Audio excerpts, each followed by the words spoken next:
Welcome, everybody. This is our second meeting, Community Development Block Grant proposals. And so first item is to recognize that we have a quorum, and we do. I had a couple of questions of clarification, if that's all right, Sarah.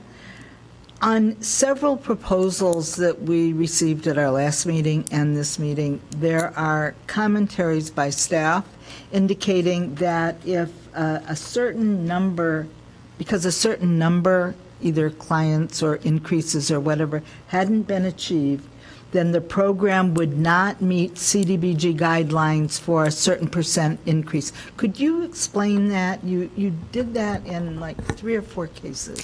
Yes. Tell us what that means. Thank you, Alderman Rainey and members of the committee. Sarah Flax, Housing and Grants Administrator.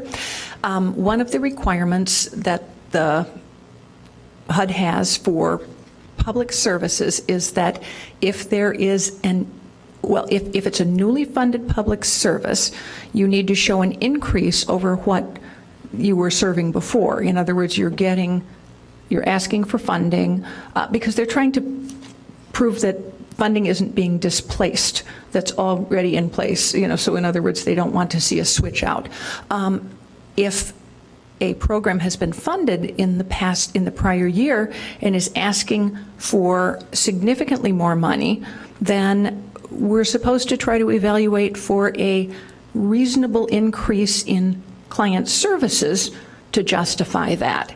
And there can be gray area because you can't just take, when you're looking at a program, you can't just expect like, okay, if I divide the budget by the number of people, how much does it cost per person? Because program budgets don't necessarily expand that simply. And in some cases, new components are added to a program, so there's greater depth of service. So staff has done its best to determine if we think the request, if funded fully, would push that limit. That doesn't mean they shouldn't receive any or couldn't receive any incremental funding. So there is some gray area, and Well, the interesting thing about it is, in most cases where you've said that, and I know you're not saying that, you're telling us what HUD says, the funding that they're asking for is the same funding that they requested previously, which we didn't give them. Exactly. So they're not even asking for more funding. They're just asking for more funding than they were awarded. Right, but we have to go by what they were awarded. I and know, yeah. I know, but don't you see the I do. I do. They say we need $100 to serve these 50 people. We give them 25. So they come back the next year and they say we need to serve 35 people. We need $100. Actually, they're making it easier on us, and yet we're saying, HUD is saying, oh, you can't get an increase. Well, we're not asking for an increase. So anyway, I'm just saying. Alderman Wilson. You covered it, so I guess you can just add my eye roll to the minutes in response to HUD's rules. Yeah. And again, this is our best guess. This is one of the things they warn us to watch for. So it's always a judgment call. I didn't quite understand it that way. All right, okay. So, anything else? No, let's move on. First presenter applicant is Interfaith Action of Evanston Emergency Overnight Shelter. Susan, hi. Always nice to see you. Good evening. My heart always beats so hard you'd think I'd be used to it. Thank you. Well, we're so glad you're here. I mean, we'd be worried if you weren't. Thank you. I'm Sue Murphy. I'm the Executive Director of Interfaith Action. And our phone number is 847-869-0370, ia@interfaithactionofevanston.org. Our mission is to serve the hungry and homeless people of Evanston. We have a hospitality center at St. Mark's Church that's open Monday through Friday from 7 to 11. And we provide breakfast, employment counseling, computer training, and we get an average of 35 homeless people each morning. We have warming centers that open afternoons, November through March, and they're at 6 different faith communities throughout downtown. We have soup kitchens. There's at least one every day. We run 4 of them with teams of people, and member faith communities of the organization run the rest of them. We get about 70 people for lunch, about 120 people for dinner each day. About half of those people are homeless, and the other half are just people who live in our community and do not have enough to eat. We also have a produce mobile. You may have seen it. We're in partnership with the Greater Chicago Food Depository, and Robert Crown Community Center gives us their parking lot, and in the winter they let us come inside. The second Tuesday of each month we get a semi-truck filled with fresh produce. Volunteers box it all up, and we get 250 to 300 families who come and get fresh produce, and that's for anybody. Well, we don't take ID. It's anybody in Evanston, but anybody could actually come.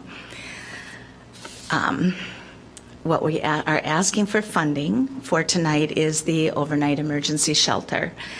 Last year, we raised the temperature for opening to 15 degrees. The previous about 10 years, we opened it at 5 degrees, before that 0 degrees. Thanks to the grant that we got from you, we were able to raise that temperature to 15 degrees. We were open 25 nights. We had a mild winter, so we're prepared to be open as many nights as we have to be. We always provide hot drinks, but we were open Christmas Eve because it was really cold, and that faith community provided dinner for the people who came. We had 32 people, I believe, who came on Christmas Eve. And they also made fresh cinnamon rolls. We don't usually give any food. Fresh cinnamon rolls in the morning. And one of the gentlemen who's a regular and also someone you would see on our street corners said that he woke up feeling like he was home, a little boy again, home, because he could smell the cinnamon. So it's just a really nice thing to do for people. We had 83 different people spend the night last year. 591 different visits, but 83 individuals. We averaged 24 a night, but there were some nights when there were 30 or more. We added 5 faith communities. For years it had just been at St. Paul's, but now we have 6 faith communities. They each take 3 weeks. And we increased our volunteers from 50 to 142.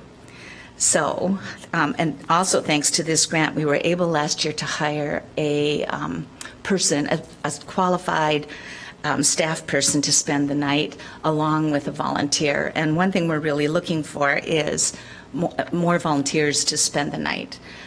Even with 142, we have volunteers who set up, volunteers who clean up in the morning, but it's harder to find someone who can spend the night. But I can tell you that if you do spend the night, you get to talk to people and learn their stories. And so those people on our street corners become people that you nod to and smile at, but you know who they are. One of our guests came without a coat on one of these cold nights, and the woman who was spending the night went home early in the morning. We wake people up at 6. She went home before that to get one of her own coats to give to this woman because she just felt so bad to see this person.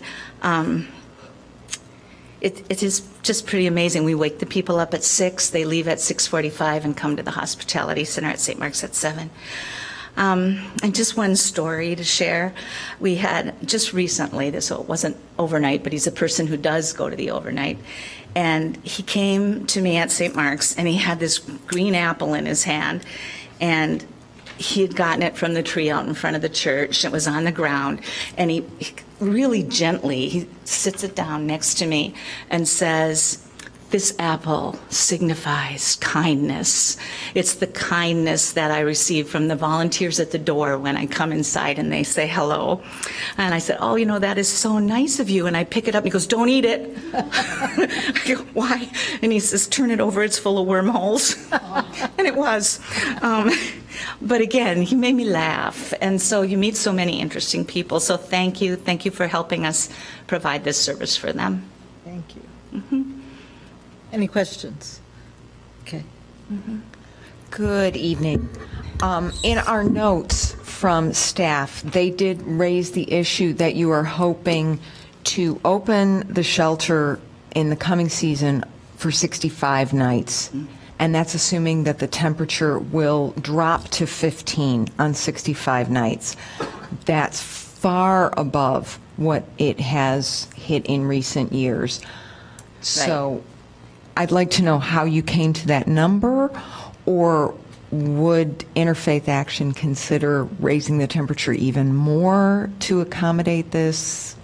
Yes, the number really comes from looking at past years. Last year was just so mild that even though we thought we would be open more often, we weren't.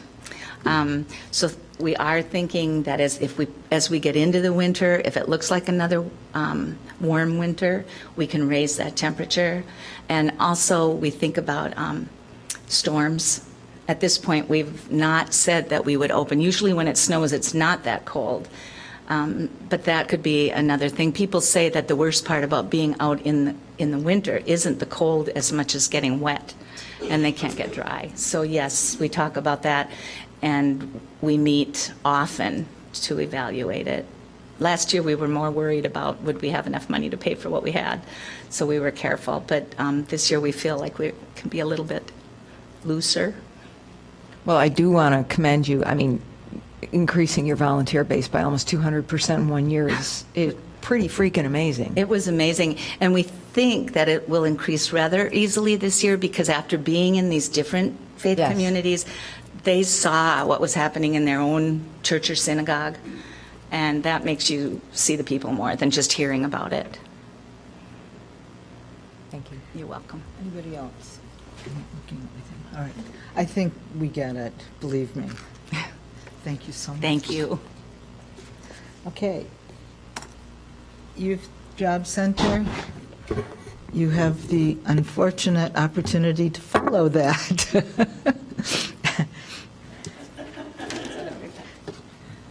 Thank you. We'll do our best. Oh, Thank you're for, fabulous. I'm just teasing. I know. Thank you for having us here tonight. I think this is my fourth time.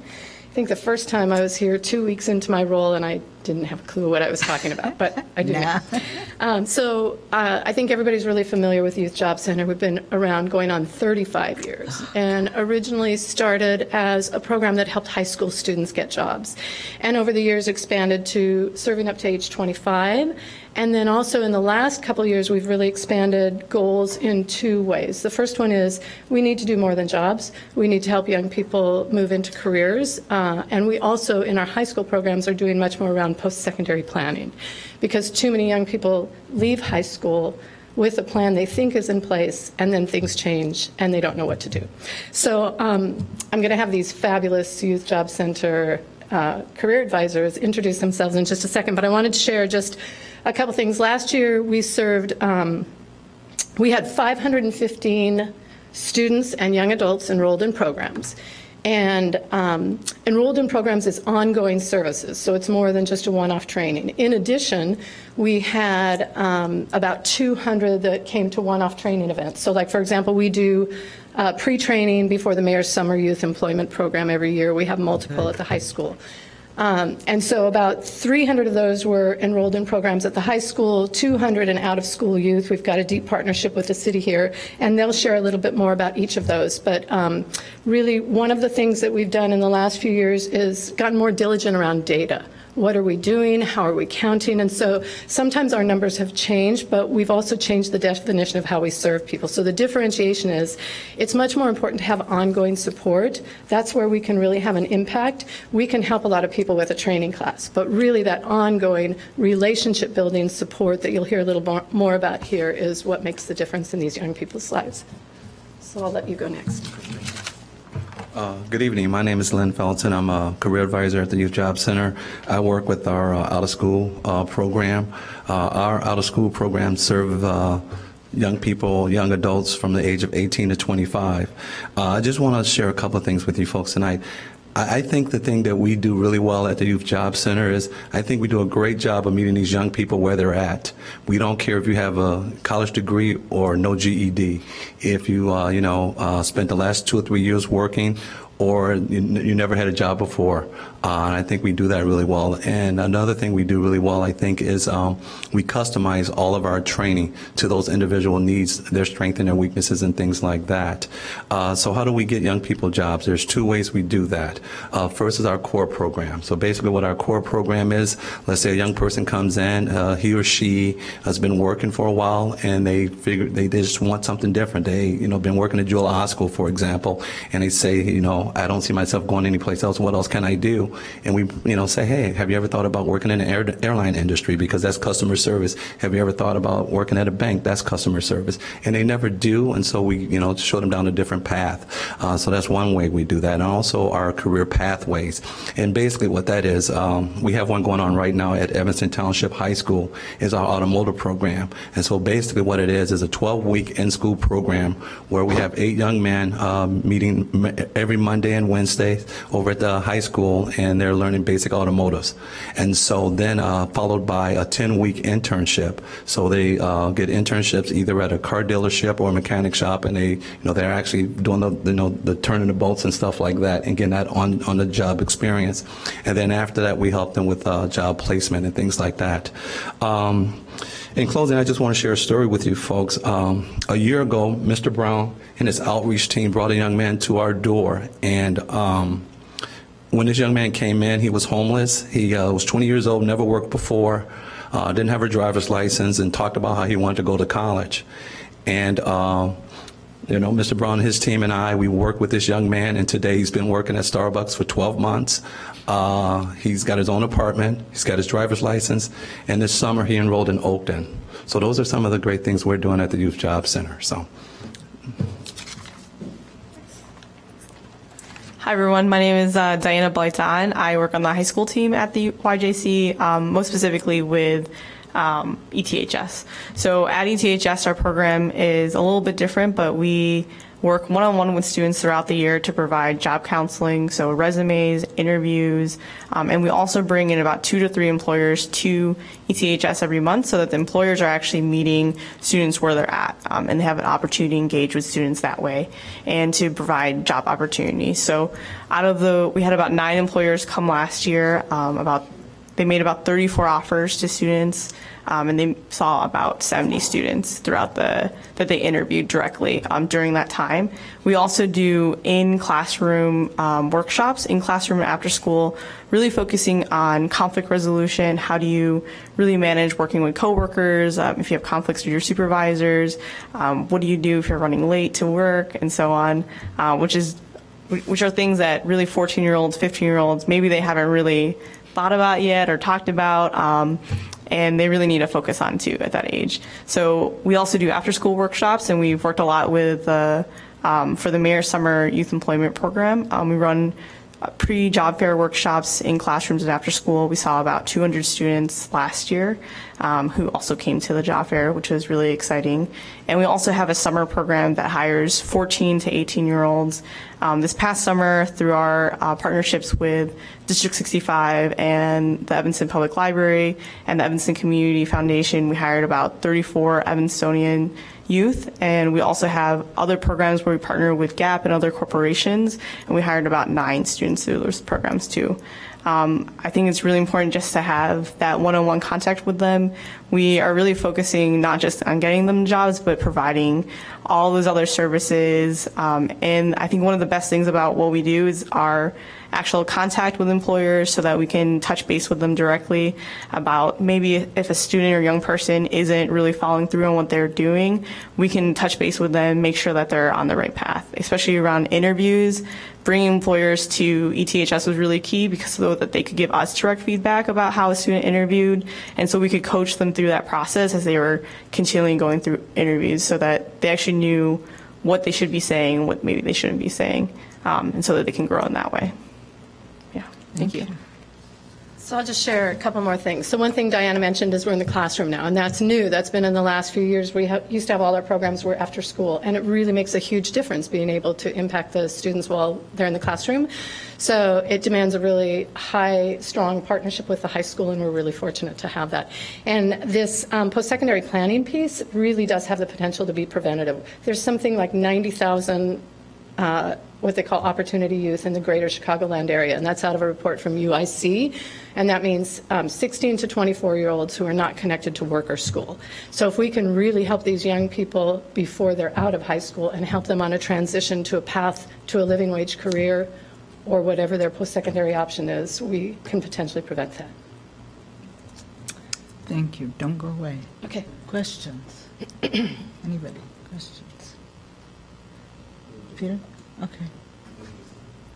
A quick comment. Every year, just in partnership with our youth department, the numbers have increased and the kids are coming better prepared. So it's something that I noticed, particularly with the kids that are coming nice, bright and early in the morning. So good job with that partnership, and we'll continue to watch our numbers grow. Well, thank you. And one of the things we really value is this partnership with the City of Evanston, because we really do have to form a community around these young men and women. And Len's mentioned several times where someone doesn't show up and we can call Kevin's team, Stacy, and they go find them and bring them in. And so it really does take all of us. Yeah. I really like the presentation so far tonight. We always tell people we read those miles and miles of statistics, which are really important, and all the numbers are very important, and all of the programmatic issues are very important. But when you come up here and you fill in all those questions that we didn't have to answer, all the answers, it's just so helpful, and it's so intriguing to listen to the stories that you tell. Very, very good. Very helpful. Very, very good. I just really like it. Yes, go ahead. Yeah, I was just wondering how many tentative employers do you have come to look at? So Diana mentioned we try to have 2 to 3 employers at the high school every month. We also try to have hiring events on site at YJC regularly, at least once a month, and then job fairs in the community. So what we do, though, is we have certain employers that have such a high demand, they keep coming back. And then we have other employers who maybe only need to hire a couple people a year. But one of the things we're trying to do is we're trying to build deeper relationships with employers, because sometimes we can do a really quality job of pre-employment training, and they still might need some continued support or a mentor in the workplace or an orientation that really sets them up for success. So there's a lot of different employer relations. We have a total of 400 on our books. I would say we probably have about 50 that are really strong. Okay, and what would be the percentage of youth that are at risk that come into your program? So I've got some of the demographics. So almost all the youth we serve are low income. It's like 85%. The out-of-school youth, so in our intake process, we collect a lot of data, but it's self-report. So in our out-of-school youth program, we have approximately 16% that report a criminal background, 0 at our high school level, which is another potential for preventative work. But we think that's really low. We also have, in some of our data changes, we were previously asking people, to select from a bunch of choices around their housing. So it could be they were living with parents, or living with parents' family, or they were living on their own, or homeless, or whatever. And so our homeless and transitional housing percentages are really low, because we do know that a lot of the out-of-school youth that we work with are living with family, but it's not necessarily stable. They might be living with someone, but they need to move in a short period of time. So we've modified our database, so our last year's data doesn't fully reflect. Our new data next year will probably show a much more accurate amount. So your support is not just to the applicant or the employee, it's also to the employer. They need as much support sometimes. Yeah, we went through, in our last strategic plan, our board actually wanted to think about employers as clients. And we got into a tension in that, because first and foremost, we're here to serve young people. We can't do the work without employers. So we have to have really strong partnership with employers, but it's a different kind of relationship we want to have with them. And what we're trying to do is help them understand best practices in employment, because there actually are a lot of challenges in that. So sometimes, like, split shifts are really difficult. We get a tremendous amount of young people that can only get part-time jobs with no benefits. So they're trying to pull together multiple part-time jobs without benefits to make ends meet, and then scheduling becomes a nightmare. So, really thinking about helping the employers understand best practices that'll lead to retention for them as well. That's good. Okay. Thank you very, very much. Thank you very Great much. job. Keep up Great the job. great work. Okay. Next is Impact Behavioral Health, Employment Services. Good evening. Hi, I'm Chris Knoper. I'm the Employment Service Manager at Impact Behavioral Health, formerly Housing Options. If you haven't heard the name, that's why I look familiar. We changed our name, rebranded in the start of the fiscal year this year, so around July. Our website is now impactbehavioral.org. If you want to go in and look at the high quality services we provide, we're a mental health agency providing housing, clinical services, and employment services.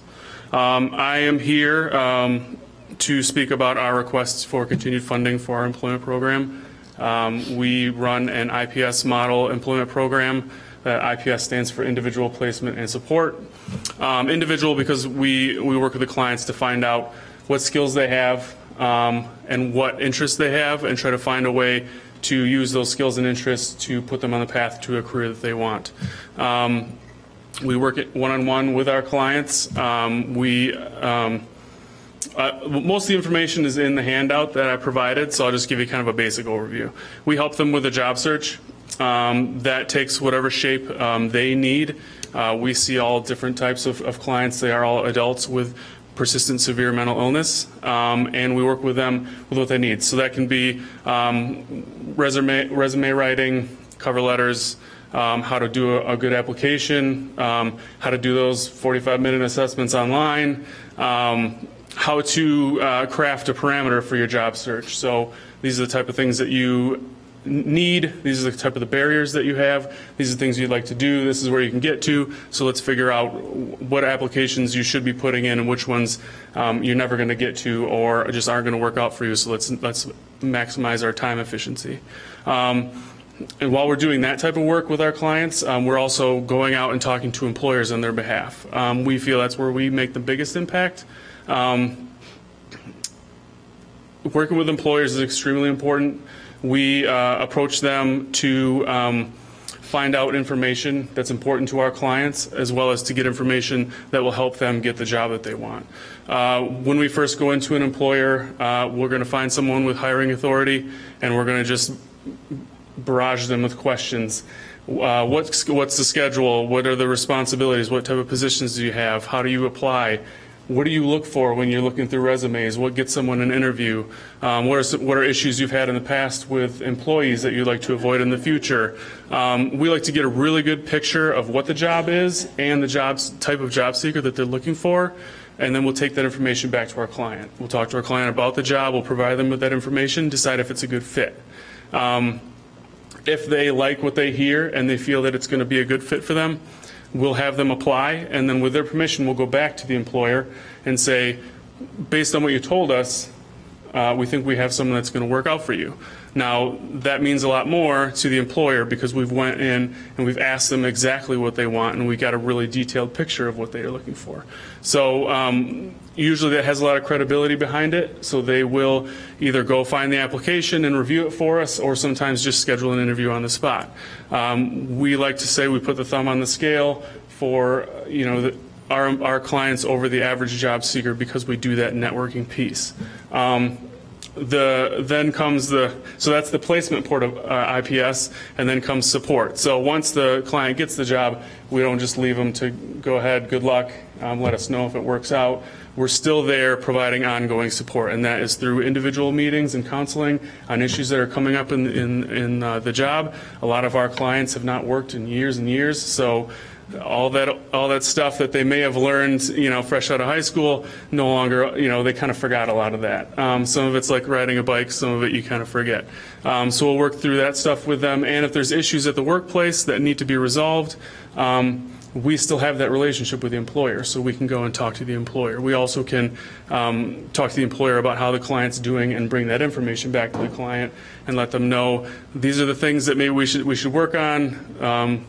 Or just let them know, hey, you're doing a good job, because a lot of our clients have really high anxiety, and it helps to know that people are saying that they're doing a good job, both behind their back and in front and to their face. So it's very helpful for our clients. We like to think that the proof is in the numbers. Our retention rate to 90 days is 67%. Our placement rate is 60%. Statewide, it's traditionally around 41, 42%, so we do have a pretty high placement rate. As far as our services in Evanston, so thus far in 2017, we've been able to serve 31 Evanston residents. Of those 31, 18 have found employment. Of those 31, 6 were direct referrals from the Office of General Assistance, and 10 of them have either been on or are on general assistance. So I say on or were on because when individuals find employment, they get income from that work, and they are no longer dependent on general assistance funds, thus making it available for other individuals in the community. And then one last thing, because I've made a big deal about job development, we thus far in this calendar year, we've already surpassed 350 job contacts. Each of my staff makes at least 6, if not more, every week, and we feel that's extremely important. And that's new contacts. So we're not counting when they go back to do that follow-up work. So we try to make a big impact on the community. We are one of the programs that is asking for a little the same amount we asked last time. We were able to meet the numbers we proposed last time, but we feel we can make an even bigger impact. We are starting to take referrals from Turning Point and Skokie, and they're a community mental health agency who does community clinical work. So they have a lot of clients in Evanston. We are taking referrals from them, and we now have a weekly meeting with the Office of General Assistance, their staff, to talk about their clients, the clients we're serving, and others they would like to refer. Any questions? Do you have any employers that you really count on? Are there some that are more susceptible to your clients? We will go into any employer that our clients want. It's very individualized. So one of the tenets of IPS is job diversity. And the reason they look at that is because what they don't want is for us to say, Jewel hires a lot of baggers. Why don't we just take all of our clients to Jewel, and then we'll have really good placement numbers? So one thing we take pride in is our job diversity, and so I can give you kind of a list of some of the employers that we've placed people at: Burlington Coat Factory, Packaging Solution Warehouse, Club Demonstrations, Generations in Elmwood Park, Jewel, Book Market, AWT World Trade, where someone got a job as a purchasing manager. It's a pretty big job. They make more than I do now. The Holocaust Museum, Panera Bread, Grand Food Center, Dunkin' Donuts, Best Buy, Carson's Clearance, the Latin School. I mean, everyone, there's not a lot of duplicates on this list. That's good to know. Ms. Fisk. Hi. Over the years, I've watched this program grow, and it really excites me because one of the things I really like when we're able to help people with workforce development is that means that money's going to come back into the community. But I have an ancillary question that you may or may not be able to answer.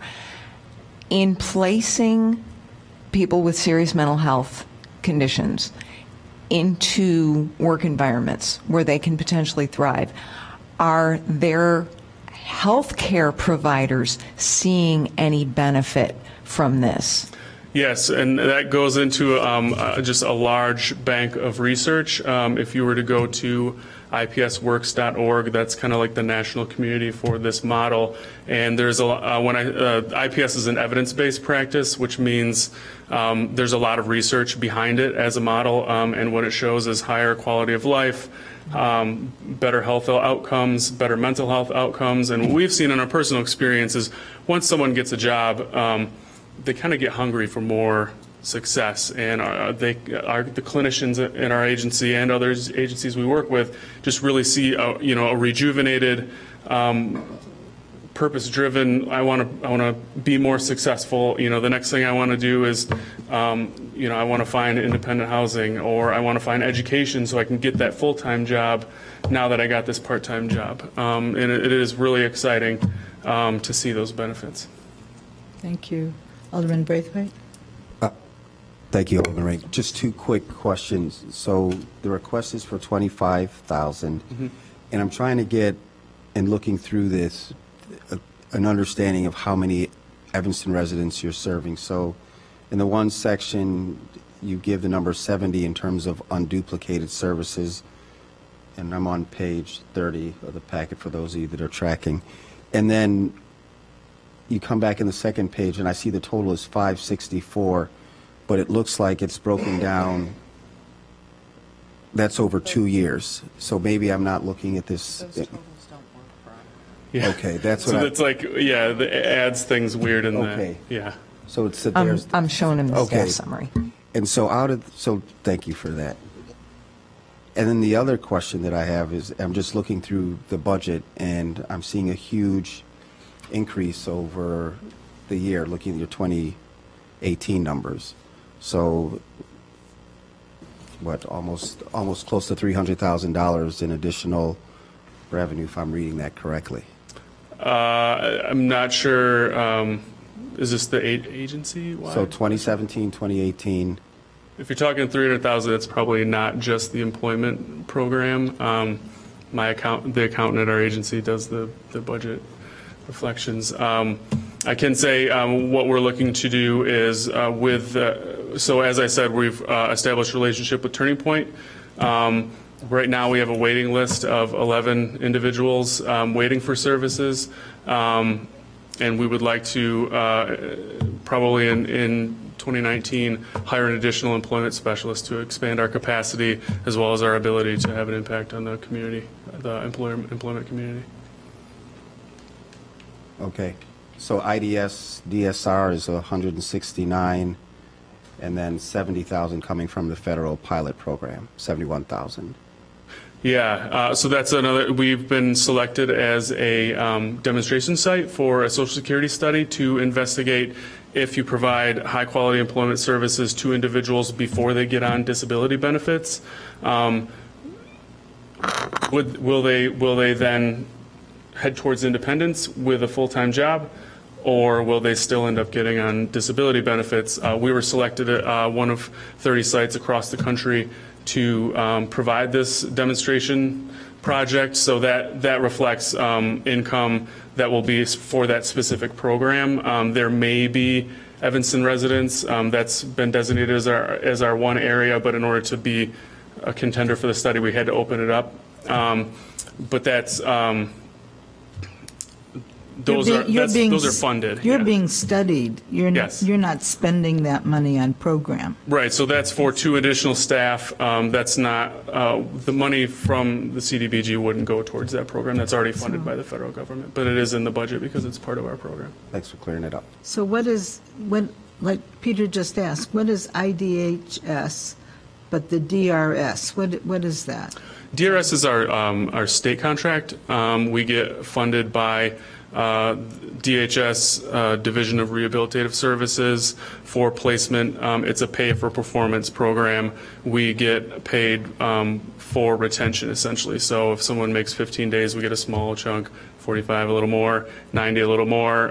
It's not enough to cover the program, but it is a funding source that we utilize. Well, it's contributing to this huge increase in yes, funding. and that's a reflection of our success as a program, our high placement numbers. We've got an increase. If you look back, that number has grown every year because we're able to, and also our staff has grown every year because of that. So every time we get more money from DRS, we hire more people because we just want to expand our impact. Okay, all right, okay. Great job. Any other questions? No. Okay. All right. Alderman Jeannie, you're all set. Thank you. Thank you very much. Good job. YWCA, Domestic Violence Program. Good evening. Good evening, everyone. It's nice to be back before you all. My name's Karen Singer. I'm the CEO of the YWCA Evanston North Shore, and as you know, we've been working in this community for 80 years, 35 of which has been focused on domestic violence. The YWCA is located at 1215 Church Street. Our administrative phone number is 847-864-8445.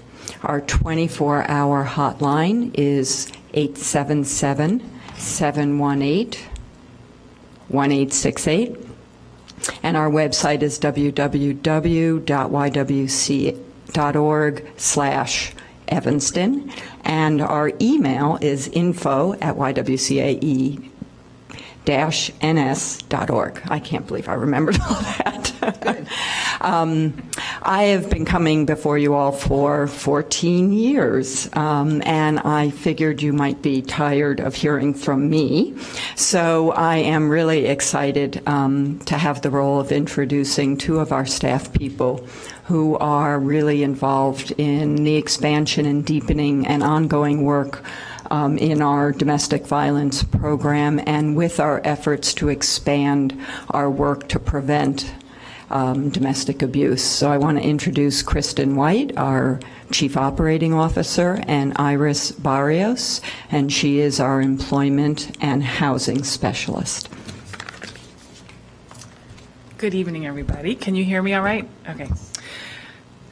So as you know, we are the only comprehensive domestic violence provider serving the northeastern Chicagoland area.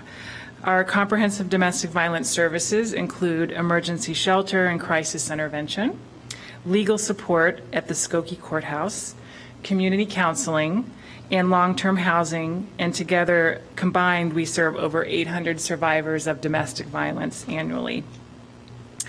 Over the last couple of years, we've been accelerating our work in several areas to deepen our impact in ending domestic violence. Deepening our work involves offering those fleeing violence the extended time they need to heal and gain full independence and preventing violence before it begins in our community. Our newer long-term housing facility in Evanston serves 15 survivors and their children, provides them with the long-term stability and the time they need to heal, go back to school, prepare for secure jobs, and move on to stable housing and independence long-term.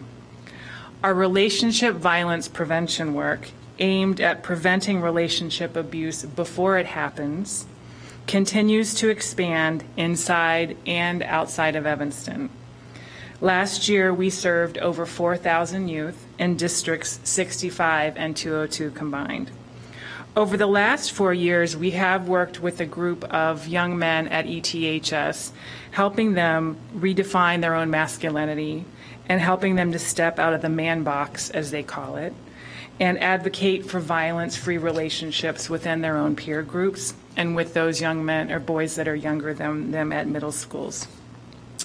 This work and what we've learned from it and the importance of providing a space for those boys to explore alternative healthy ideas about masculinity is really the basis on which we are launching our new men's leadership initiative this fall.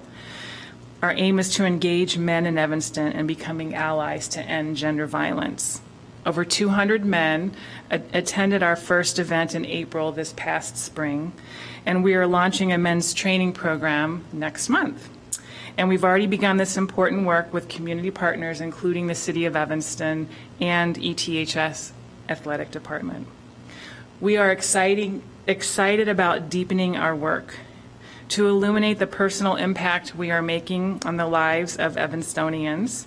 I'm going to turn it over to Iris, our Employment and Housing Specialist, to describe how we are deepening our work in helping women achieve longer-term stability, one of the key components in helping them escape violence. Thank you. A bit shorter, so to go down a little bit. As Kristen and Karen said, my name is Iris, and I'm part of the Leadership Economic Advancement Program at the YWCA. In conjunction with the Domestic Violence Team, I work one-on-one with victims and survivors from the Mary Lou Shelter, our Bridges Long-Term Housing Program, and our walk-in clients who are already working and or living in the community, looking to stay within the community with more affordable housing and safe housing in order to stay part of the community and keep their children in the schools. Along with working one-on-one, it's all individualized work safety plans and work plans for housing and employment. There's no cookie-cutter answer when working with survivors and victims. I also partner with a financial literacy educator on my team to host the basic money management for renters group, how to avoid scams, housing scams, especially for Section 8, staying safe while looking for housing as in protecting your identity, dress for success, employment soft skills training, and employee best practices with our clients client groups along. We do that with the community along with our shelter clients and then our long-term housing clients as well. By having these programs and working together as a team, I've had great success working with the women and some men as well who are walk-in clients looking for housing. One example would be a female a survivor facing many barriers due to her physical limitations, along with ensuring employment that allowed her to wear her religious attire. She felt that she was being held back for a lot of things, a lot of prejudice, but we worked with the community on her strengths and what she was looking to be employed in, and she was able to gain employment in Evanston, working with children in daycare, and she was very excited. She didn't want to do the, just little jobs here and there that would end or part-time or temp work any longer. So it was great she was able to, provide that be part of the Evanston community again.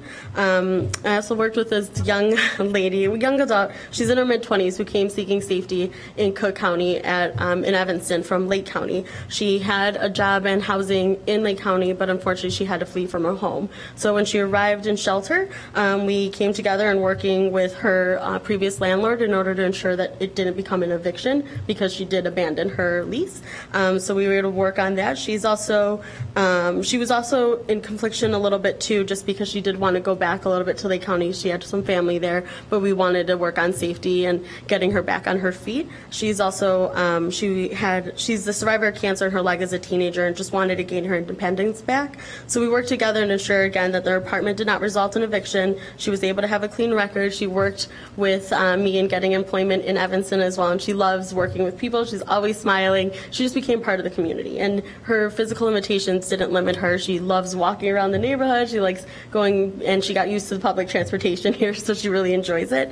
At the end of her stay, she decided to stay in Evanston, and we were working really, really hard in order to make sure she was able to afford Evanston cost of living. And luckily, she became part of our Bridges long-term program. She gained continued on her steady employment here in Evanston, and has been working with our long-term housing program. She participates in group services and now working on stable employment 9 to 5, working within customer service, which she loves working with people, which she really enjoys.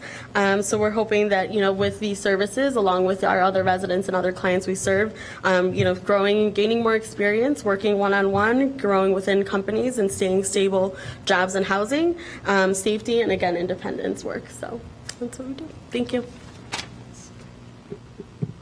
I just want to underscore the importance of some of this deepening work for us. We have run an emergency shelter for 34 years where women can stay for up to 90 days, and we keep women and children safe every night.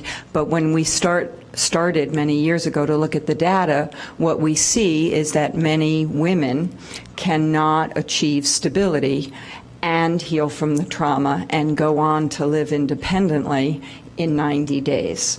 So we have been working really hard over the last 3 years to try and provide women with longer-term, more stable options, so they have not only the ability to heal from the trauma, but they have the safe place and the support around employment and education and job search and childcare that they need to be able to stay free from their abuser.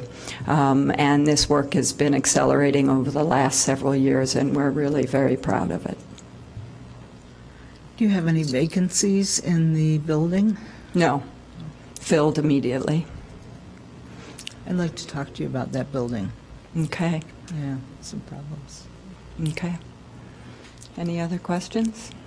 I'm going to go with Peter first this time, and then Jeannie. Thank you for everything that you do in the community. Thank you for the new initiative with the men's program. I've participated in a couple of discussions, and I found them very enlightening and challenging, so thank you for that. Just a quick budget question. I'm looking at the revenue, the under government. You're showing a nice little increase? You want to? We are. Share. And that is because of the expansion of our program. We have been awarded a much larger grant from VOCA, which is Victims of Crime Act. And the state of Illinois gets that money and channels it through the Illinois Coalition Against Domestic Violence. And there was a very large supplemental amount given because their federal dollars have been building up and they haven't been distributing them. So that is basically what we have used to expand and deepen our work.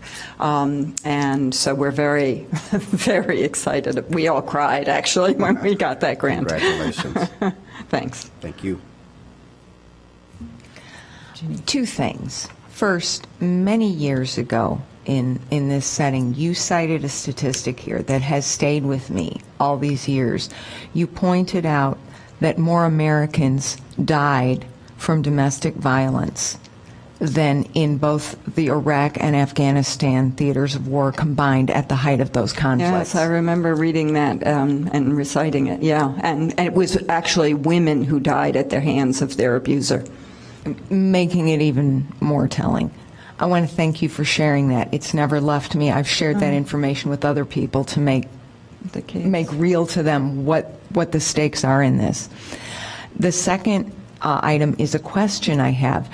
Knowing now that you've expanded your work out to young men in the community, do you have plans to work with children who have witnessed violence in their homes to prevent that cycle from repeating? We have a potential partnership, and we have a grant out to Office of Violence Against Women, and the partner in that grant is District 65, and if we receive the grant, we can work much more closely to establish a presence on site and work with young kids who are in fact experiencing violence in their homes. And we will have staff at the school to help with that. So that will be, we should know that within 10 days. That is so great. I'll keep you posted. Great news about the grant but it's all for capital, right? For maintaining and No, operating? it's services. Expanded services because of the new work we're doing. Yeah. Yeah. Anybody else? Okay. Good luck. Thank you. So Look much. forward to talking to you about the building. That'd be good. Okay. Nobody else. So, let's see what our time is. Okay. Jewish Child and Family Services. There you are. Welcome. Hi, thank you. My name is Ed Reed. I'm the Director of Clinical Training at Jewish Child and Family Services. I believe this is our first time requesting funding from the City of Evanston. I'm here to talk about a very small part of our agency and a very small service that's actually embedded in our mental health counseling program. And it's a very small service. We have 2 full-time staff who do this service. I happen to be here because I've worked for the agency for almost 40 years.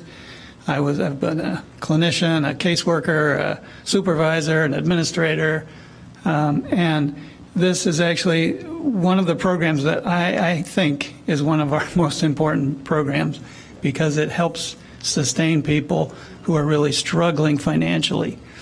So I'm going to explain first who the program serves or who this service serves, and then I'm going to talk a little bit about what we do, and then talk a little bit about some of the outcomes and how we fund the program, that sort of thing.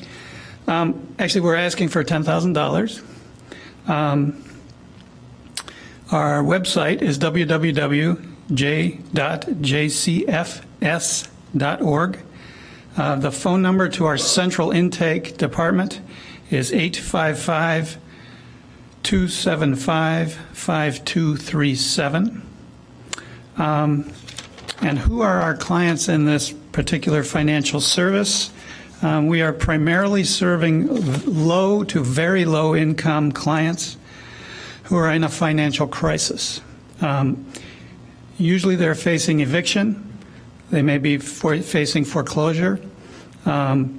or they may be facing a shut-off of their utility bills, or their utilities because of lack of payment in the bills. One thing that's very unique about our program is we serve very low-income clients, we serve low-income clients, we also serve middle-class clients. Starting in about 2008, 2009, when we entered the Great Recession, we started to see a number of middle-class families getting in deep financial trouble due to long-term unemployment. They had exhausted their savings, they had kind of used up all the resources they had in their extended families, and they literally were coming to us not able to pay their rent, not able to pay their mortgage, and still looking for employment. And some of them had been unemployed for years. And these were people with pretty high-powered credentials. So that's one thing that's unique about our program is we sort of serve everyone in this program. And we're serving people in a crisis. Generally, people are sustaining themselves somehow. They kind of hit a rough point. They get into a financial crisis, and we can kind of help them get through that crisis and hopefully restore them to their prior level of functioning. And usually it's with cash assistance, a one-time, sometimes two times cash assistance, and then a lot of help finding other resources in the community, some of them public resources, and thinking very creatively about how they might increase their income or reduce their expenses, and that's kind of the financial counseling aspect of our program. It's not sophisticated financial planning. People don't have investments. They aren't worried about balancing their stock and bond portfolio. They are really living day to day. Many of the clients who receive our service are clients in our mental health program, and also people who are coming to us who aren't clients in any of our other programs. So they're coming to us from the community, coming directly because they've heard that possibly we can help. We also run educational groups, trying to help people understand their finances a little better, give them some strategies to be a little more savvy in terms of how they spend their money, where they might borrow money, all sorts of things like that. So little tricks, little survival strategies financially. The other thing that's happened to this little service is in the past, our agency goes back a long time. I think we started somewhere in the 1850s. So financial assistance to families, to immigrants, to people being resettled in the United States has been a long history and a huge part of our agency. And so I've kind of lost my train of thought. But what we used to do is provide this service through our mental health counselors. So financial assistance was just something we gave often as part of the counseling process. And we realized that probably wasn't the best way to do this. And so about 8 years ago or so, we decided to create sort of specialized positions to do this service. So we have specialized financial counselors who provide this service, and that's pretty much all they do. We started with 3 of those counselors. We're serving the whole metropolitan Chicago area. And we now, because of budget cuts, have had to reduce our staff to 2. So we went from 3 to 2. That's actually cut our ability to provide the service. Can't serve quite as many clients. We're trying still to provide about the same amount of cash assistance, but we can't quite serve as many clients because of this. And our agency has also experienced some pretty big budget cuts from the state of Illinois, particularly one sort of difficult thing for us is we had to close our whole residential group home program. We had 5 group homes in Rogers Park in Chicago. We had to close them all because of changes in the DCFS funding strategy. And residential services had been a part of our agency actually since the beginning. So that's been a huge change for us. And we're a large agency, but we also have lots of financial struggles. So we're trying to keep this little financial service thing going because I think it's a very valuable service. I think we make a huge difference in people's lives. We aren't touching a tremendous number of people. I think we serve 330 clients or households altogether in the whole Chicago area. About 30 to 35 of those households are from Evanston. We serve the Evanston clients from our office in Skokie. And we do also a lot of counseling for Evanston's residents as well. I happen to be an Evanston resident myself, but I work in the Skokie office. Okay, so 86% of our clients in this service are low income. 64% of the clients are African American. The average age is 48. More than half of the clients we serve are single heads of households. So it's a one-parent parenting often a number of children. We also are serving many grandparents who are raising grandchildren. And the Evanston residents make up about a third to a half of our clients that we serve out of the Skokie office. And we serve all the suburbs north of Chicago and in Cook County. So we kind of serve residents all the way up to the Lake County border and west to maybe Des Plaines. So we're serving Evanston, Skokie, Wilmette, Glenview, Niles, Morton Grove, Des Plaines, I believe. So,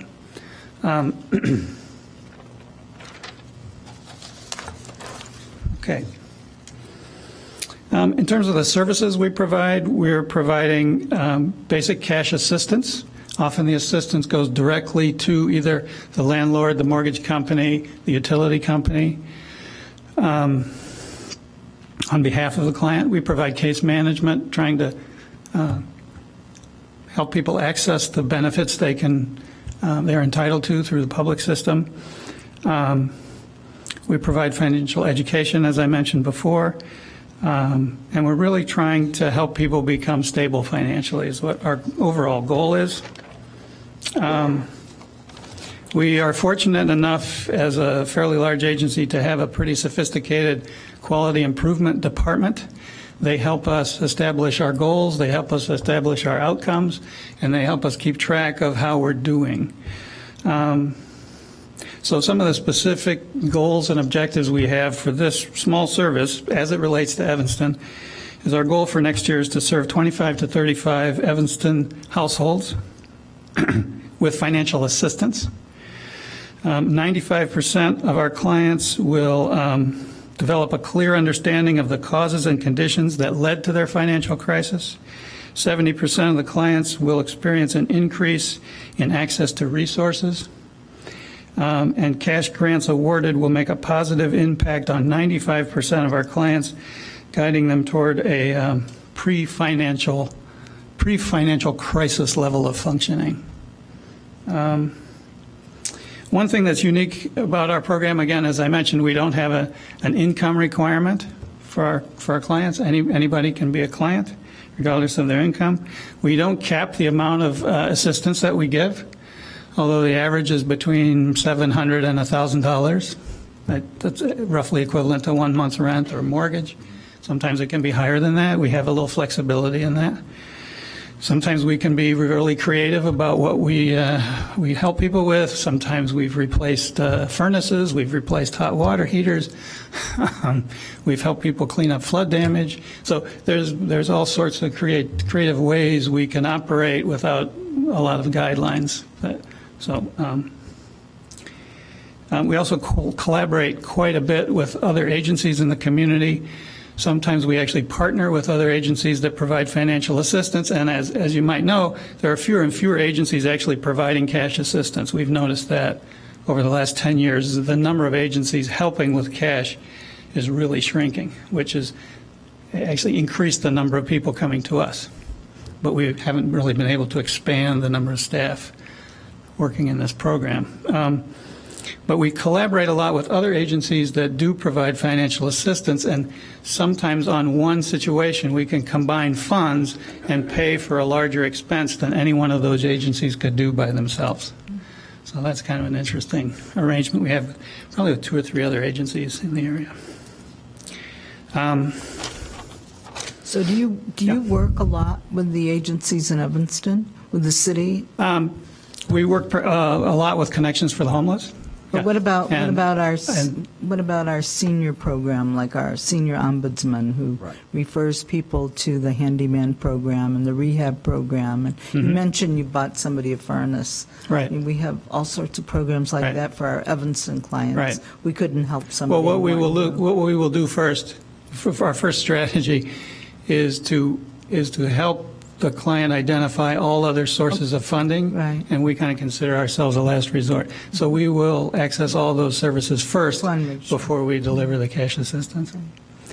I can give you an example of an interesting case, just a small, short example, and it's an example of a situation where I've been doing this work a long time, but I'm learning all the time, and this was a situation that kind of got my attention, and I learned something with this situation myself, which is this was a woman who had a pretty good job. She owned a condominium. She had some large medical expenses that really threw her budget off. And what she decided to do, she thought, well, I can afford my mortgage, I can keep myself going, I can keep the lights on, I can keep the gas going. But this condo assessment is really hurting me. So she decided she really wanted to reduce temporarily the amount she paid in her assessment, wrote a letter to her condo board. Condo board did not answer her letter. So she just took it upon herself to lower her assessment briefly. And the condo board decided to take her to court. Ask her to not only pay the amount from her assessment that she didn't pay, so she was in arrears, but to pay all the legal expenses that the condo board incurred. And this amounted to quite a large sum of money. They were also threatening to seize her apartment or seize her condo, take it over, evict her, and rent out her condo to someone else until they could recover the money that she owed them. This was the learning piece for me. I didn't know that was legal in Illinois, but it is. So what we were able to do for her is and she was going to go to court. She didn't have a lawyer. We weren't able actually to find someone to represent her because she was going to small claims court. But fortunately, we had an attorney who works in our disability services department who was able to kind of give us some coaching and some advice. We gave this client some strategies that she could apply in court. She was fairly successful in getting the court to waive some of those legal fees. She did have to pay what she owed in her assessment, but we were able to help with that. And this was also one of these cases where we got another agency involved and put some money together and got her assessment caught up and prevented then her from being evicted from that apartment. And then we also developed a plan with her where she could actually reduce her mortgage by refinancing, and then she was able to pay her assessment over the regular assessment going forward. So we felt that was a fairly successful outcome of that case. She got lucky. And she got lucky, right. Alderman Braithwaite. Thank you, Alderman Rainey. It sounds like a wonderful program, really. Thank you for being here. Yes. I think I was waiting for you to say this, and I think there might be an opportunity for you to partner with our GA department. Okay. And program that we have. Uh-huh. And in listening to your stories and reading through the application, it strikes me that you might be very nimble with your funds. Yes. And whereas, our program is very detailed in the various buckets that we have. Right. You might be able to provide that small little gap for some Yes. of our residents. So Absolutely. After this, to Sarah, staff, maybe encourage a conversation with Audrey Thompson and Director Vonda Thomas-Smith. Right. And thank you. It's a great idea. Thank you. Other questions? Other questions, anybody? Thank you very much. Thank you very much. Okay. Appreciate it. Connections for the homeless and supportive housing.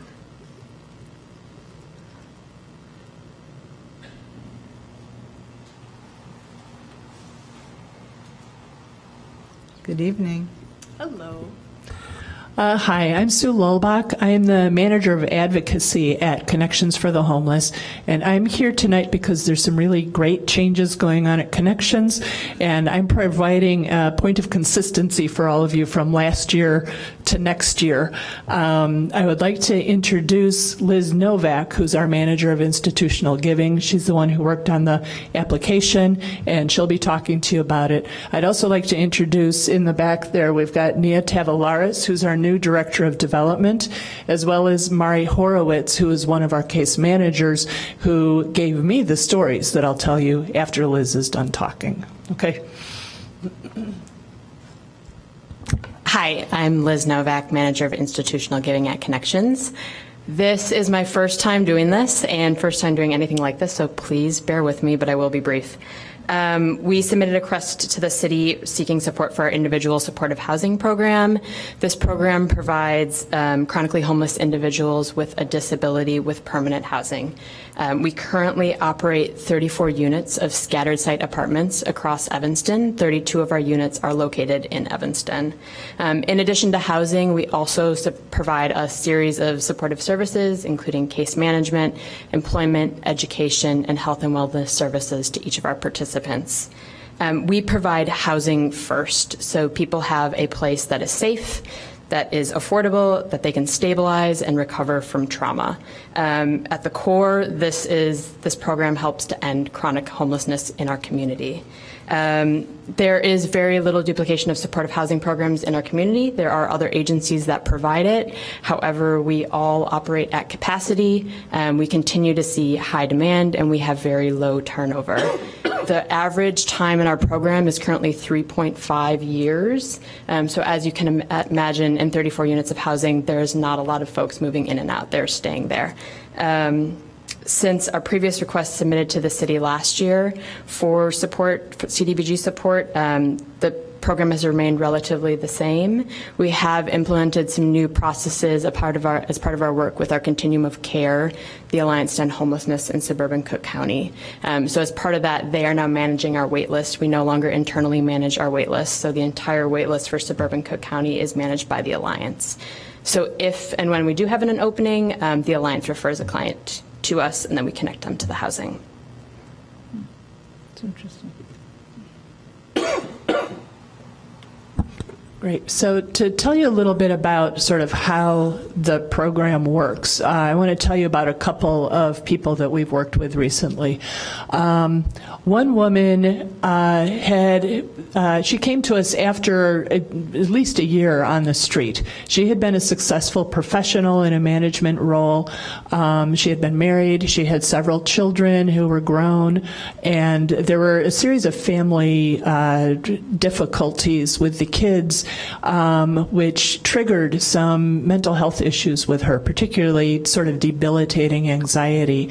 And she ended up losing her job and was unable to sort of cope with how one recovers from that, and eventually was living in her car, lost touch with her children, and then ultimately lost her car as well. So she was living on the streets, and she told us stories about, spending the nights in an all-night Walmart, walking around because that was the only safe place she could find, and then going to sleep at the library during the day. She entered our supportive housing program about a year ago, and since then she has engaged in some pretty intensive medical care, both some physical as well as getting some treatment for her anxiety. She has participated in our community garden, actually working with other people on that, and she has entered Oakton Community College. She just completed her first quarter over the summer, and she is planning on going, I think, for another year, and she will end up with 2 associate's degrees, which should allow her to get a job and get more of her self-sufficiency back. She's also reconnected with her family. Another story is about a man, and I'm actually excited because I played a part in this. I go to the movies every Friday night with my husband and my father. It's date night, and I run across the same man every Friday night. night, and he's there panhandling. And I started talking to him, and sort of, formed just a little bit of a conversational relationship. Eventually divulged that I worked at Connections. He indicated sort of despair with all of the social services in town, and I asked when was the last time you talked to anybody at Connections, and it had been a good 5-6 years probably. So I said, well, programs change. There might be something for you there. He wasn't about to go to drop in or anything, so I asked if I could give his name to our outreach person. Tito, our outreach guy, found him, and they started talking, and this week this man moved into an apartment for the first time in about 10 years. He is thrilled. I'm thrilled because I saw him last week knowing that he wasn't going to be able to get housing, and he looked awful. He was getting thinner. He was eating one of those sweet rolls that you buy at, the gas station. That was his dinner. He really looked awful. So I haven't seen him since he found out he was getting the housing. I think he should, I don't know if he's moved in yet, but it'll be within the week. So those are the kinds of things we do. Now, when somebody is in housing, I told you what happened with this woman. This man might continue to panhandle. He may still, spend a night on the street now and then, but he is going to have a safe place to go. He's going to be able to have a base from which to get his medical issues taken care of. He has terrible back problems, and he's going to survive.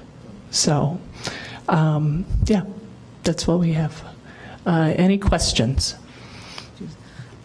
Jeannie Sankey. Hi. Thank you for sharing these stories. They're very helpful to all of us. It makes these programs real, and it's not just for us, but everyone at home gets to know what this accomplishes. I have a quick budget question to ask of you. I'm looking at the overall funding sources and revenues on your application, and it shows that in 2017 you collected client rent payments of $36,093, and 2018 shows no figure. Are you no longer going to be collecting rent from clients towards their housing? No, we continue to collect rent from clients. It's part of the stability plan for clients. So folks that are receiving some form of income do give a certain percentage. However, this is actually general operating support for our agency. So last year, because of this chunk of funding, we needed it to come from somewhere. So it just happened to come from that area. So that's what that's showing. But we still continue to collect client rent payments. Thank you. Yep. Nobody else? Nobody else? Okay. Mm-hmm. All right. Thank you. Excellent. Thank you.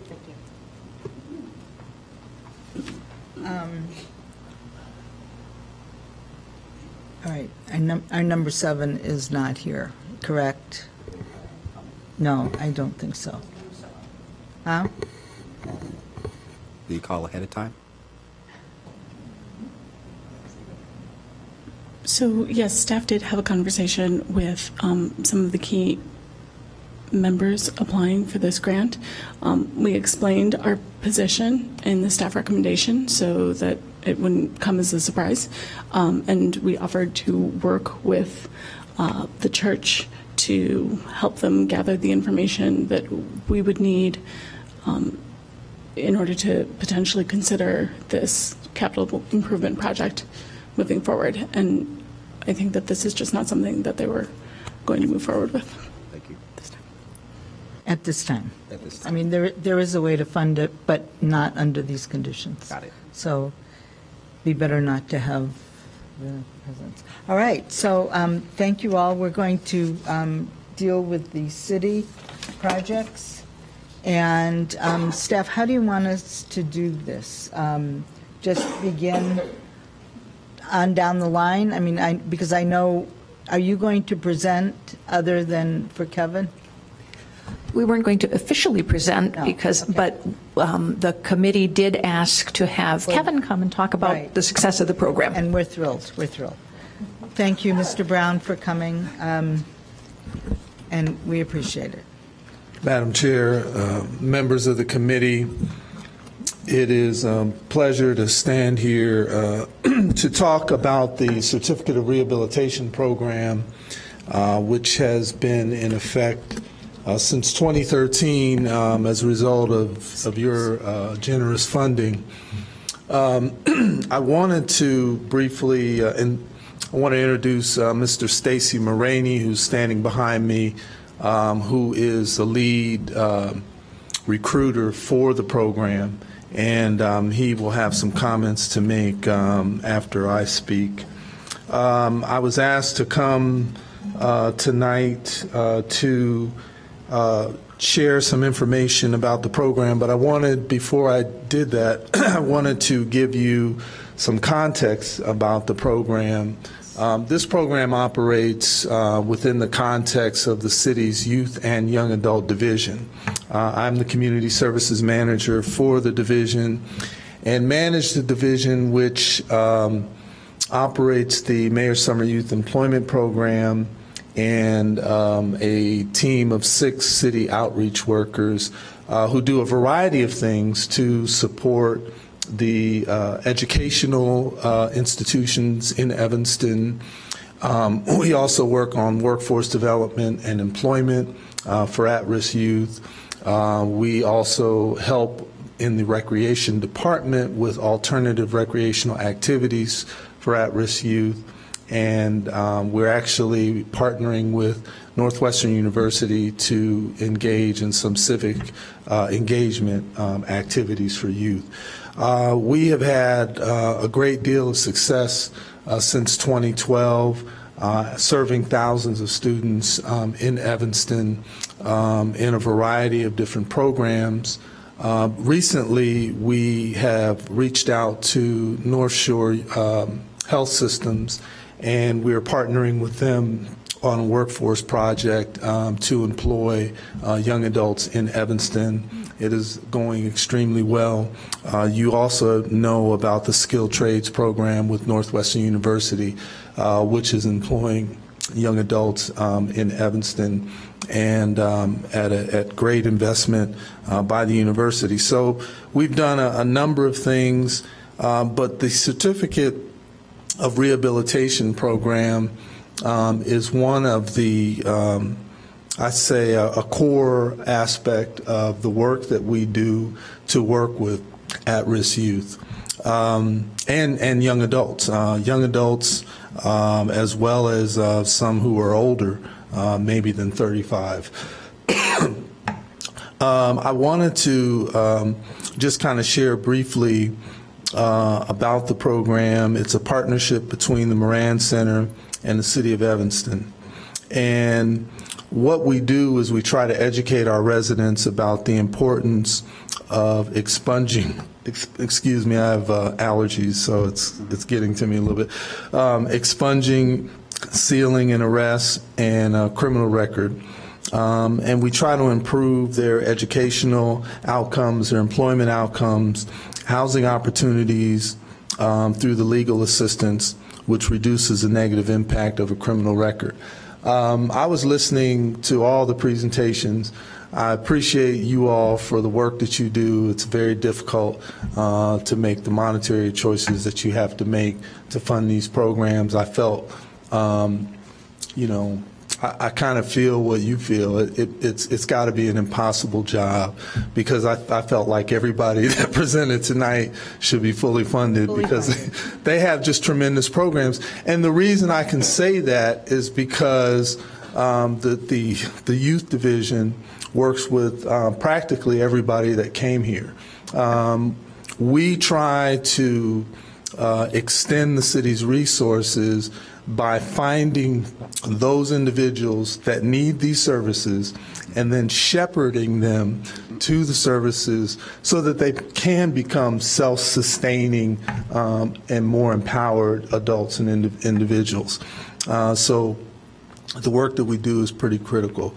Through the Certificate of Rehabilitation Initiative, we serve approximately about 100 people a year. More than 80% of them are African American. One of the reasons for that has to do with the current immigration climate. I think that we would serve more Latino residents in Evanston but there is a great fear about working with government, and we are trying to partner with our faith-based community and other partner Latino resources organizations to try to correct that. But I can tell you, because of the current political climate, it is extremely difficult, but we will continue to try to up those numbers. The median age, 35 years old, and a little more than half our clients are male. Before entering prison, a quarter were married, and more than half had children under 18. About half had at least a high school education prior to prison, and more than 2/3 had worked in the 6 months preceding their incarceration, with most holding jobs in construction, maintenance, cleaning, automotive, food services industries. And about 66% of the clients had held a job at least 1 year prior to entering prison. And the median hourly wage was about $9 an hour. The program has about 7 different aspects. It's client recruitment, record lookup and counseling, expungement, sealing for ID theft, certificates, clemency, court appearances, and then we do provide some other services. But I think one of the really critical things that I've learned in the last few years about this program is that this program has given us an avenue into the lives of parents of children that we work with. And so I think it was I think it was kind of unintended, but the fact that we were working with children who then expressed concerns about their parents, and we were able to then connect with parents and find out these particular difficulties that some of the parents have, actually helps to strengthen the outreach program that we currently have. So I just wanted, that's an important point I wanted to make. Lastly, we've served since 2013 374 clients. 91 of them we've been able to work with in sealing their criminal records, which has really helped them in terms of employment. We also do expungements, about 26 people. We've obtained 11 healthcare waivers. 3 individuals have received clemency from our previous governor, which is, you know, an amazing job, and I have to congratulate Patrick Keenan Devlin and his crew at the Moran Center. One of the certificates of rehabilitation, the certificate of rehabilitation is a recommendation from the circuit court judge. It's a very difficult piece of paper to obtain. We have more than 20 people that are sort of in process, but there is a lot of work that has to go into it. So thus far, we've only had one person actually receive a certificate. But the major benefit of the program has been expungement and the record sealing, which has helped us to help individuals to obtain employment.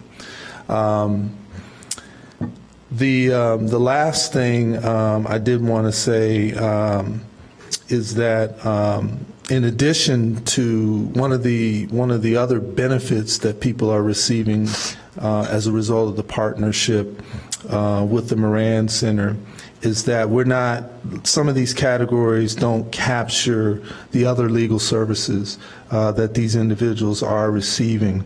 Motions to vacate judgments for bond forfeitures, motions for partial fee waivers, immigration legal support, petitions for identity theft, police station visits by Moran Center attorneys, motions to vacate felony convictions, and appealing to Department of Children and Family Services for negative findings of abuse.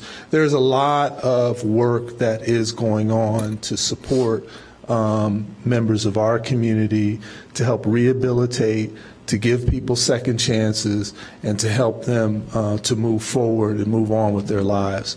I wanted to give Stacy, let me just add this final thing before I let you go.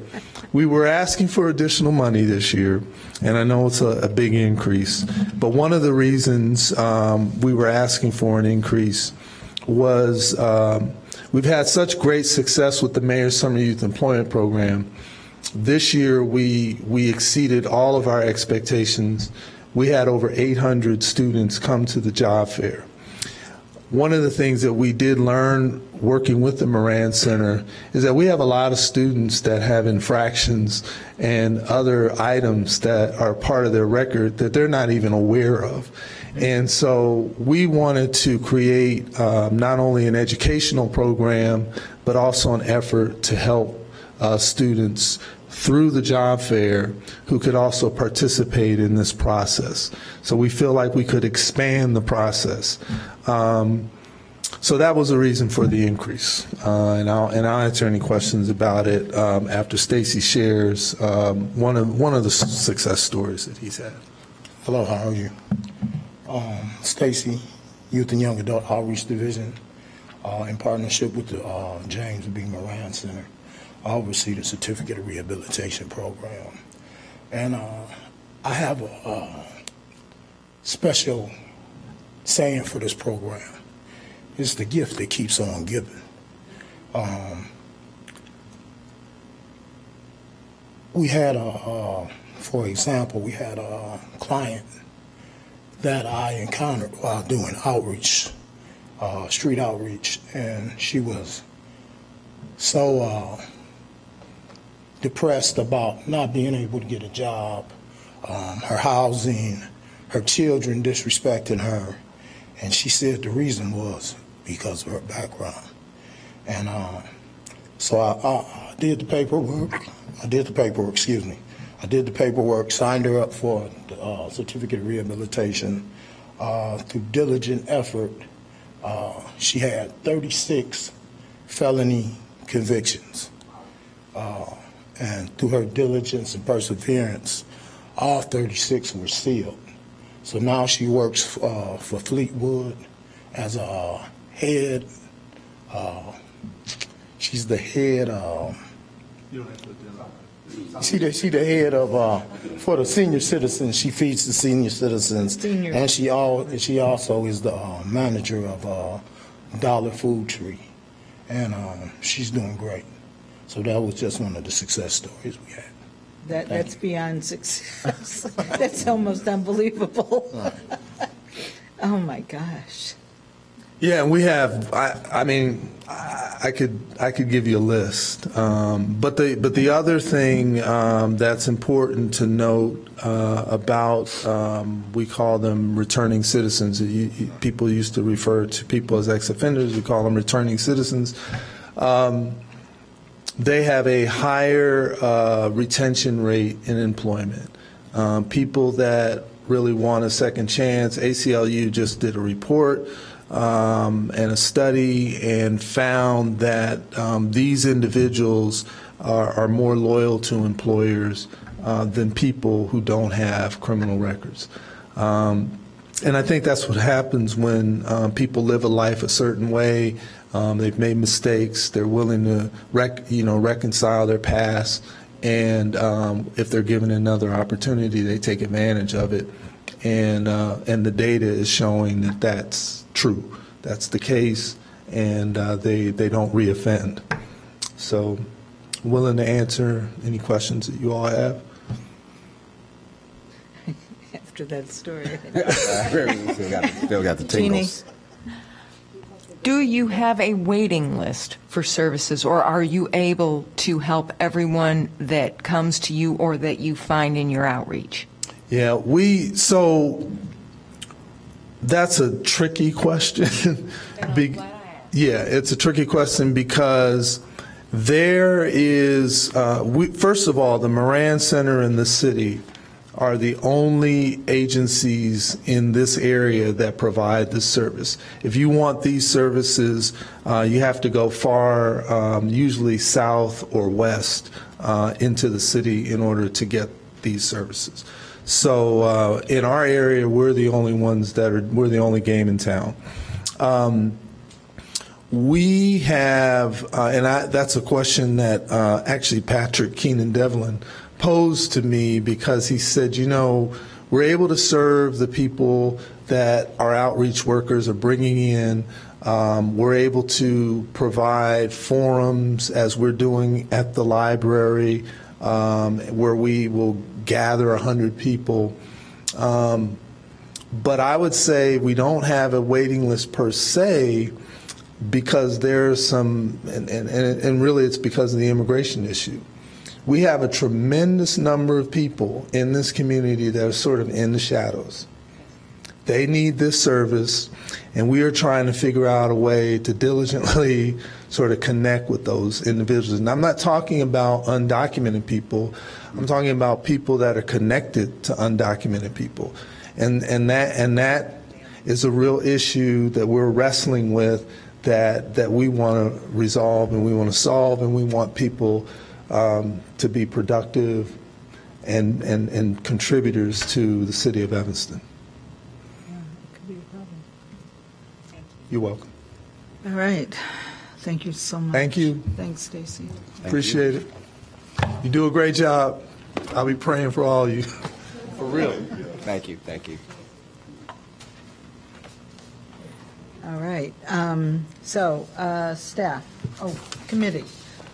Got to get on top of all the city projects. We're not going to go over them tonight, but you know, when the day comes, we're going to be allocating money to them. And let's not forget our CDBG administration, 100%. Anyway, staff, do you have any comments, either of our wonderful staff who puts this all together? Well, next Tuesday is our funding night. You know, we haven't even gotten our 2017 grants this year officially. That was my question about Brummel Park. And well, I actually got approval from HUD to let Brummel Park, they'd gone through all their stuff to actually purchase their equipment and sign their contracts, because I have been told that we should have our grant agreements maybe this month. You know, it's really hard to get programs and projects going when we have this kind of a delay. Jessica's done a great job working with all of our public services, so we have information on them. We're still going to get the grant agreements out. They'll be able to bill everything that they've done and use their whole grant amount. It's much more difficult to get some of the capital programs going. The city has, of course, we've got, well, I shouldn't say that, of course, you don't necessarily, we have the alley paving and the street resurfacing in progress right now, so that should be completed this year. I'm working with Children's Home and Aid. They're the other agency that's farthest along on its capital project, but they're still finalizing their grant agreement. Many of those projects, the capital projects, carry over into a next year. That's common, but it's especially difficult because we don't want to, we have two things that make this difficult. We don't want the city to get too far out front of getting our money, because then we could leave agencies without the ability to get, you know, paid back. It's not something that the city will do, which is to release money way in advance of when we can draw it down from HUD. And the second thing, and I discussed this with our HUD rep, is we aren't supposed to commit more than 25% of our grant before we get our grant agreements. And I said, well, guess what? We're way over that, because we are almost 3/4 of the way through our fiscal year. You're ending your fiscal year at the end of September, so don't look at that, okay? Because I can't, you know, we can't do anything, you know, because we will still be expected to try to make our timeliness of expenditures, which is determined whether or not we have more than 1.5 times our current grant amount in our line of credit at the end of October. So I just said, I don't know if we're going to make that because we're trying to comply, but hey, work with us. We don't know what's going to happen in 2018, but on an optimistic level, both houses of Congress have CDBG and home funding very much similar to this year's funding in their 2018 appropriations bills that are going along but haven't been finalized. The president made an interesting agreement for a continuing resolution with the Democratic leaders, which startled the Republican leaders. So it's impossible to predict. But it really is hard to maintain any kind of reasonable programs. In this year, we had 2 agencies that were funded for capital programs that they really hadn't thoroughly defined. One is the Infant Welfare Society for their external play space and their parking lot.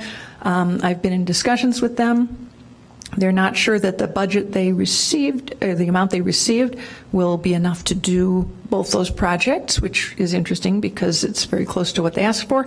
But I think that what we as a city will need, and it's hard to do this timing because we don't really have our money, so we're kind of like, what's first, the chicken or the egg? But I think we are going to have to start setting a time period in which they have to have their plans and things like that, because we do have to, now that we're on this grant-based accounting system, we have to track every project to the year that it was funded in, and we have, actually they're fairly generous timeframes to expend that, but we really need to keep track of it. And our goal is to keep money moving because there's not that much of it. So I think staff will probably come to the committee with a recommendation of if an agency doesn't have its act together, if you will, by a certain point, we will pull back funding and they can reapply at such point as they have it.